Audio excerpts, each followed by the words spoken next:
आपकी पार्टी से बिहार में 5 विधायक हैं। इसमें पसमानदा कितने हैं? शेख सैयद पठान नहीं है पांचों में। गिरिराज सिंह भी चुटकी ले रहे हैं, कह रहे हैं कि मुसलमानों में जो जातियां हैं, ये तो मानना पड़ेगा कि सब मुस्लिमों में भी जाति यकीनन है, उससे इनकार नहीं है। मानते हैं, बिल्कुल मानते हैं, लेकिन इस्लाम में नहीं है। नहीं।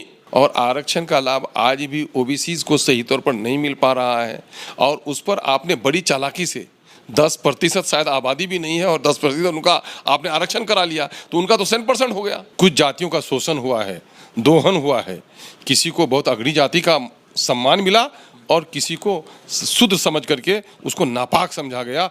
जाति एक सच्चाई है, कोई अपने आप को बड़ा जात कहकर बड़ा समझता है और कोई छोटा समझकर अपने आप को हीन समझता है, ये पाप है। जिसकी जितनी आबादी उसकी उतनी हिस्सेदारी। इसी का विरोध, मैं विरोध क्यों होगा? तो उसके आने वाले दिनों में तो जमानत जब्त हो जाएगी जो इसका विरोध करे। ये कहेंगे कि इससे जातिवाद और बढ़ेगा। जातिवाद और नहीं बढ़ेगा, ये न्यायवाद है। मनुवादी व्यवस्था पर विश्वास रखने वाले लोग और वो ये कहें कि हम जाति नहीं मानते हैं, उनकी पूरी राजनीतिक रोटी ही सेकी जाती है उस पर। बिहार में इस फैसले में बीजेपी के लोगों को मजबूर होना पड़ा है, क्योंकि बिहार की जनता चाहती है कि जाति आधारित गणना हो। दिल्ली यूनिवर्सिटी में रामजस कॉलेज में 2 दलित स्टूडेंट जय भीम बोला लिखा तो उसको एबीवीपी वाला मारा पीटा, एफआईआर दर्ज नहीं किया गया। तो आखिर आप ये देखिए कि हमारी आबादी ज्यादा। एमएलसी चुनाव किधर रही है? एमएलसी चुनाव में हम तो चाहेंगे कि कोई ऐसा क्राइसिस हो कि हमारा आदमी बन जाए। बिहार में जातीय जनगणना को हरी झंडी मिल गई है सर्वदलीय बैठक में। बीजेपी, जेडीयू, आरजेडी, एआईएमआईएम, हम पार्टी और बाकी जो दल हैं जिसके विधायक विधानसभा में हैं, सभी दलों ने बैठकर इस फैसले पर मुहर लगा दी कि बिहार में जातीय जनगणना होगी। हमारे साथ है एएमआईएम के प्रदेश अध्यक्ष और विधायक हैं और विधायक दल के नेता हैं अपनी पार्टी के, अख्तरुल ईमान साहब। आप भी इसमें सहमत हैं? बिल्कुल सहमत हैं, ये होना ही चाहिए। ये जनहित में, ये राजहित में है, बल्कि मैं समझता हूँ कि राष्ट्रीय स्तर पर होना चाहिए था, क्योंकि ये राष्ट्रहित का मुद्दा है। अच्छा, एक बात कहा जाता है कि मुसलमानों में भी जातियां होती हैं, उसकी गिनती होनी चाहिए, तो स्वीकार करते हैं कि मुस्लिमों में भी मैं कहता हूं जब पॉलिसी बनेगी कि सभी धर्मों के अनुयायियों के जातियों की गिनती हो तो मुसलमानों से अलग नहीं है ना। जाति एक सच्चाई है, लेकिन जाति की सबसे बड़ी खराबी ये है कि कोई अपने आप को बड़ा जात कहकर बड़ा समझता है और कोई छोटा समझकर अपने आप को हीन समझता है, ये पाप है। जाति है जान पहचान की चीज़ है ना, लोग उससे है पहचाने जाते हैं। जाति कोई बड़ा छोटापन का पैमाना नहीं है, लेकिन इस देश में कुछ जातियों का शोषण हुआ है, दोहन हुआ है, किसी को बहुत अग्रणी जाति का सम्मान मिला और किसी को शुद्ध समझ करके उसको नापाक समझा गया। मैं इसका विरोधी हूँ, लेकिन जाति है, ये सच्चाई है। तो ऐसे भी बिहार यूपी को कहा जाता है कि यहाँ बहुत जातिवाद होता है, राजनीति भी जाति के नाम पे होती है। अब जातीय जनगणना कराई जा रही है जिसका नाम दिया गया है जाति आधारित गणना, आप लोगों ने नाम दिया है, तो अब ये कहा जाएगा कि बिहार तो और जातिवादी है। देखिए, जातिवाद और आपको भी कहा जाएगा किसी जात का हो जाना और दूसरे जात के लोगों को नुकसान पहुंचाना, ये पाप है। और अपने जात अपने समुदाय के बारे में अच्छा सोचना, ये अच्छी बात है, लेकिन अफसोस है कि घृणित राजनीति ने यहाँ दूसरों का अहित करके ही राजनीति करना अपना सेवा बना लिया है। यही वजह है कि जातिवाद के से हमको खौफ लगने लगा है। तो मैं कह रहा हूँ कि जातिवाद का इस तरह का कि अपना भला सोचने के लिए दूसरे का बुरा करना, ये पाप है, लेकिन किसी जाति का अपने बारे में सोचना अच्छाई के लिए ये पाप नहीं है। सर, सबने सहमति दे दी, इवन की बीजेपी ने भी, राजद, एआईएमआईएम, हम पार्टी और जो भी विधायक जिस पार्टी के लेफ्ट को भूल गए थे, कांग्रेस, वो सब ने मुहर लगा दी कि हाँ होना चाहिए। और हमने जब नीतीश कुमार से उसी पीसी में पूछा कि आप बीजेपी की तरफ से पुष्टि करवाई जाए मौखिक रूप से कि वो साथ हैं कि नहीं, क्योंकि प्रधानमंत्री से मिलने के बाद भी ये लोग मुकर गए थे और जातीय जनगणना का विरोध करने लगे थे बीजेपी वाले, तब भी बीजेपी वाले इस पर कुछ नहीं बोले। तो आपको लगता है कि कल को फिर से बीजेपी वाले इसका विरोध कर सकते हैं? क्योंकि पीएम से मिलने के बाद संजय जायसवाल जो कि प्रदेश अध्यक्ष हैं वो विरोध कर रहे थे, आज कुछ नहीं बोले, बिना बोले निकल गए, मीडिया से बात तक नहीं की। अब मैं उनके अंदर की बात नहीं कह सकता, लेकिन अक्सर ये देखा गया है कि बीजेपी वही कुछ करती है जो राष्ट्रीय उनका एजेंडा होता है। लेकिन बिहार में इस फैसले में बीजेपी के लोगों को मजबूर होना पड़ा है, क्योंकि बिहार की जनता चाहती है कि जाति आधारित गणना हो, है ना। इसलिए वो अगर दिल से न भी तैयार हों तो शर्मन, लिहाजन, मजबूरन, है ना, उनको तैयार होना पड़ा है। कल क्या करेंगे हम उसके बारे में तो नहीं कहते, लेकिन आज के दिन में वो पार्टी जो जाति आधारित जनगणना का मुखालफत करेगी, उस पार्टी का जनाधार खत्म हो जाएगा। हाँ बिल्कुल। तो कहेंगे कि जाति, ये तो जातिवाद है, इससे बचिए। जातिवाद संजय नहीं है, ये न्यायवाद है। इसलिए कि बिहार पिछड़ा है और पिछड़ी जातियों का एक बड़ा समूह यहाँ पर है। देश के स्वतंत्रता प्राप्ति के 75 साल हो गए। समानता की जो बात कही गई थी, समता मूलक समाज की बात जो कही गई थी, कहा यह गया था कि राष्ट्रपति का बेटा होगा या मजदूर और कमजोर और मेहतर का संतान, सबके लिए होगा अवसर एक समान। वो कहाँ वो बातें आ पाई हैं? तो आज उसको लाने के लिए ज़रूरी है कि जो शोषित वंचित वर्ग है उनकी सही तौर पर आर्थिक, सामाजिक, शैक्षणिक स्तर की का आकलन हो, ताकि उनके लिए पॉलिसी बनाया जाए और समान विचारधारा की नहीं बल्कि समान अवसर और समता मूलक समाज का निर्माण हो। उसके लिए ज़रूरी है जो लोग इसका विरोध करेंगे, इसके माने ही ये है कि वो शोषितों और वंचितों को ऊपर उठने नहीं देना चाहते हैं, वो समता मूलक समाज बनने नहीं देना चाहते हैं। देश की आज़ादी के वक्त जो नारा लगाया गया है, उस नारे को जमीन पर उतरने के लिए नहीं देना चाह रहे हैं। ये ऊपर और नीचे, अगड़ी और पीछे की दीवार को और मोटी करना चाहते हैं। तो उसके आने वाले दिनों में तो जमानत जब्त हो जाएगी जो इसका विरोध करे। कहेंगे कि इससे जातिवाद और बढ़ेगा। जातिवाद और नहीं बढ़ेगा, बल्कि जातिवाद में जो दूरियां हैं वो घटेंगी। क्योंकि समाज में जब इंसाफ होगा, जब तक समाज में न्याय नहीं होगा, तब तक शांति नहीं हो सकती है, और जब तक शांति नहीं मिलेगी तब तक देश की तरक्की नहीं हो सकती है। तो न्याय होगा तो उससे शांति होगी, और शांति होगी तो देश का विकास होगा। संजय जायसवाल बोल रहे थे कुछ दिन पहले ही सर कि जातिवादी हम नहीं मानते, जातिवादी से ये है हम अमीर और गरीब मानते, यही जाति है। देखिए, इनकी भाषाएं, इनकी बोलियां ये अदलती बदलती रहती हैं। मनुवादी व्यवस्था पर विश्वास रखने वाले लोग, और वो ये कहें कि हम जाति नहीं मानते हैं, उनकी पूरी राजनीतिक रोटी ही सेकी जाती है उस पर।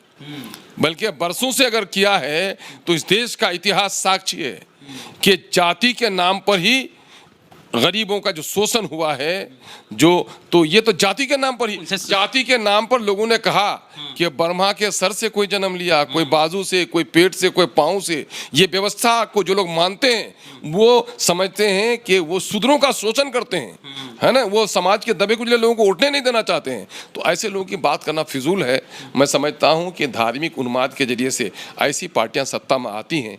उन्माद पर सत्ता प्राप्त की जा सकती है, उन्माद पर अस्थायी सरकार नहीं रह सकती।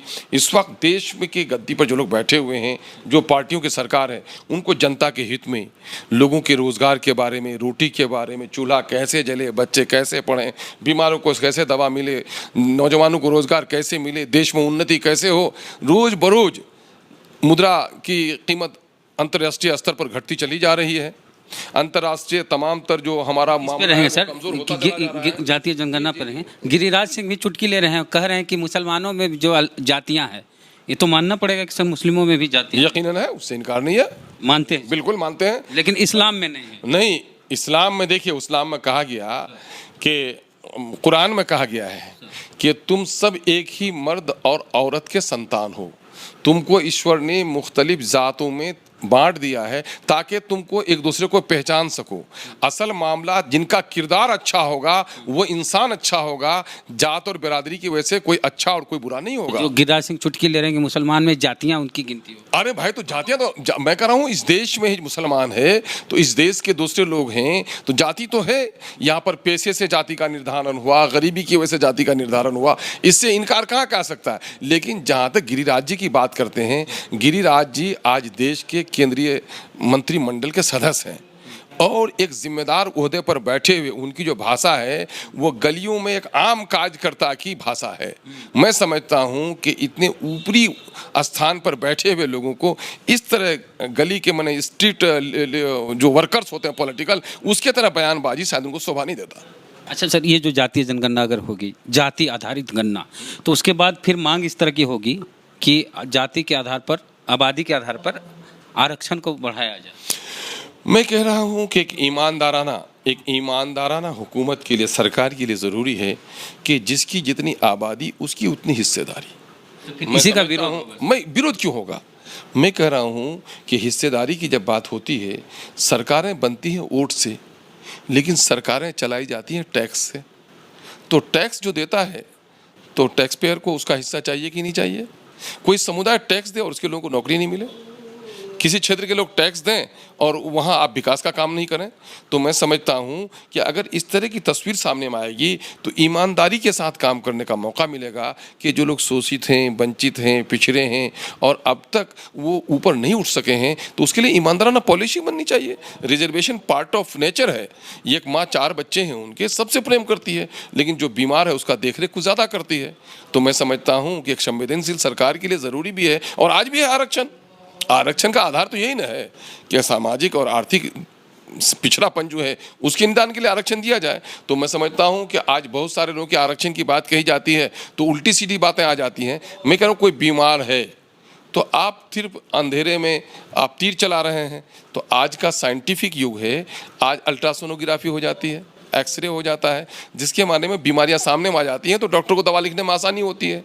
जब ये आंकड़े सामने में आ जाएंगे तो पॉलिसी बनाने में आसानी होगी और किसी के तुष्टिकरण की बात नहीं कही जाएगी कि आप फलाने संविदा के तुष्टिकरण। जो आबादी का अनुपात में आरक्षण है, जैसे पूरे देश में 10% सवर्णों को आरक्षण दे दिया गया गरीब कह के, लेकिन छत्तीसगढ़ में 5 से 6% सवर्णों की आबादी है, वहाँ भी 10% आरक्षण दे दिया गया। भाई ये तो बड़ी चालाकी से बात कही गई है। मैं कह रहा हूँ कि एक तरफ आप आरक्षण को बढ़ा नहीं रहे हैं और आरक्षण का लाभ आज भी ओबीसीज को सही तौर पर नहीं मिल पा रहा है, और उस पर आपने बड़ी चालाकी से 10% शायद आबादी भी नहीं है और 10% उनका आपने आरक्षण करा लिया तो उनका तो 100% हो गया। उनका तो 100% हो गया। आबादी नहीं, गरीब, उसमें भी गरीब को दिया। हाँ ना। और जो लोग उसमें देश में नौकरियां देख ली जाए, देश की संपत्ति को देख लिया जाए, कारोबार देख ली जाए, फैक्ट्रियां देख ली जाए, वरुण गांधी ट्वीट किए हैं तो ये सारी बातों में उनकी हिस्सेदारी है और उस पर चालाकी से उनको ये देना, यही तो समझने की जरूरत है। हमारे दलितों को और पिछड़ों को तो यही समझने की जरूरत है कि देश के गद्दी में जो बैठे हुए हैं और जिनके झंडे को लेकर कंधे में तुम चल रहे हो, बाबा साहब ने तुमको जो दर्शन कराया था कि तुम जो शोषित हो, वंचित हो, उसकी बहुत बड़ी वजह तुम्हारा अंदर में खुद छुपा हुआ है। तुम संगठित हो जाओ, साक्षर हो जाओ और संघर्ष करो। तुम कहाँ चले गए हो इस मामले में? ये सारे लोग आज जो दलितों और पिछड़ों को जो इंसाफ नहीं मिल रहा है उसमें उनके लीडरशिप का भी बड़ा कसूर है। पिछड़े ये कहीं ना कहीं बाबा साहब ने अगर पूना पैक्ट के जरिए से अगर रिजर्वेशन न दिया होता तो आज SC ST को इतना मौका भी नहीं मिलता। और आप देख रहे हैं कि इतनी चालाकी के साथ सरकारी नौकरियों को ख़त्म किया जा रहा है और सारी चीज़ें प्राइवेट में दी जा रही हैं ताकि बाबा साहब ने जो रिजर्वेशन दिलाया था SC ST को, है ना, ताकि वो रिजर्वेशन वहाँ पर काम नहीं करे। तो ये सारी चीज़ें तो हमारे दलित भाइयों को खुली आंखों से देखनी चाहिए। एक सवाल है सर, आपकी पार्टी से बिहार में 5 विधायक हैं, इसमें पसमानदा कितने हैं सर? मैं कह रहा हूँ कि सभी पसमानदा ही है। इसमें देख लेंगे सभी लोग तो लोग पिछड़े ही लोग हैं। हाँ बिल्कुल, सभी लोग पिछड़े लोग हैं उस समाज, क्योंकि हमको जाति का तो मुस्लिम में नहीं पता। भाई मैं कह रहा हूँ इसमें बात सुन लो भाई, सीमांचल पूरे, अभी तो नीति आयोग की रिपोर्ट भी आई कि पूरे देश में फिसड्डी है बिहार, और बिहार में सबसे पिछड़ा है सीमांचल। और MIM के लोग जीत के आए हैं कहाँ से? सीमांचल से। अवैसी साहब ने तो यही ना कहा, मैं वहाँ चिराग जलाता हूँ जहाँ अंधेरा है, उस अंधेरे से निकल करके हम लोग आए हैं। शेख सैयद पठान नहीं है 5 में? हम लोग सभी लोग, हम इसमें से एक साहब सैयद लिखते हैं, लेकिन बाकी 4 जो इसमें हैं वो सुरजापुरी हैं और कुलिया हैं, पिछड़ी जाति के हैं। लेकिन हम लोग पिछड़ी जाति पर हम मायूस भी नहीं है, हम अगली जाति को बड़ा भी नहीं समझते हैं, है ना। सब ने माँ के पेट से जन्म लिया है, सब ने माँ के सीने में दूध पिया है, माँ के माथे से जन्म कोई नहीं लिया। इसलिए जन्म से न कोई बड़ा होता है न कोई छोटा होता है, उसका किरदार उसे बड़ा करता है, उसका किरदार उसे छोटा करता है। जो लोग जाति की बुनियाद पर समझते हैं अपने आप को बड़ा, वो पापी हैं, और जो लोग जाति की बुनियाद पर अपने आप को शूद्र समझते हैं वो माँ पापी हैं।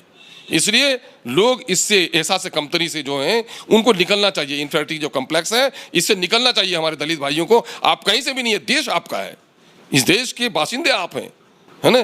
तो आप ही का देश, और आप घबरा जाते हैं, घबराना, टॉर्चर कराया जाता है। तो फिर आप ऐसे जो लोग टॉर्चर, अभी दिल्ली यूनिवर्सिटी में उनको चिन्हित कीजिए। दिल्ली यूनिवर्सिटी में रामजस कॉलेज में 2 दलित स्टूडेंट जय भीम बोला लिखा तो उसको ABVP वाला मारा पीटा, FIR दर्ज नहीं किया गया। तो आखिर आप ये देखिए कि हमारी आबादी ज़्यादा और हमारा ये शोषण, कहीं ऐसा तो नहीं कि हमारी शक्ति बिखर गई है? बाबा साहब की वसीयत नहीं मानी, क्या कहा? संगठित हो जाओ, साक्षर हो जाओ, संघर्ष करो। संगठन टूट गया है। अक्सर नहीं सर, शिक्षित बोलो। शिक्षित बोलो। और क्या है, आपका संगठन टूट गया है तो आप अपने आप को संगठित कीजिए, और बिखर जाएंगे तो फिर बिखर जाएंगे आप, माने उड़ जाएगी। पत्थर में समूह है कंकरों का, और वो हवा उसे उड़ा नहीं पाता। एक सवाल और मिट्टी में धूल बनते जाए तो आंधियां उसे उड़ा ले जाती है। एमएलसी चुनाव किधर रही है? एमएलसी चुनाव में हम देखेंगे, पार्टी फैसला करेंगे। हमारी पार्टी का असल बुनियाद ये है कि हम सेकुलर आइडियाज़ पर काम करते हैं, फासिस्ट कुव्वतों को कभी साथ नहीं दे सकते। किसके साथ जाएंगे यही बता दीजिए। हम तो चाहेंगे कि कोई ऐसा क्राइसिस हो कि हमारा आदमी बन जाए।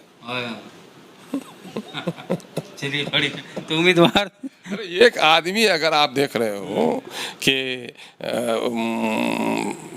इसमें पड़ोसी रियासत हमारी ये झारखंड में एक आदमी तनहा अगर वो मुख्यमंत्री बन सकता है तो 5 रह करके हमारा एमएलसी नहीं बनना चाहिए? बिल्कुल बन सकता है, कुछ भी हो सकता है। चलिए शुक्रिया सर बातचीत के लिए। तो कैसी लगी बातचीत हमारी? इनकी बातों से आप कितने सहमत हैं कमेंट में जरूर लिखें प्रतिक्रिया अपनी। और फेसबुक पे वीडियो देख रहे हैं पेज को लाइक फॉलो नहीं किया तो कर लीजिए। यूट्यूब पे वीडियो देख रहे हैं सब्सक्राइबर नहीं है तो घंटी बजा कीजिए। जय भीम, जय भारत।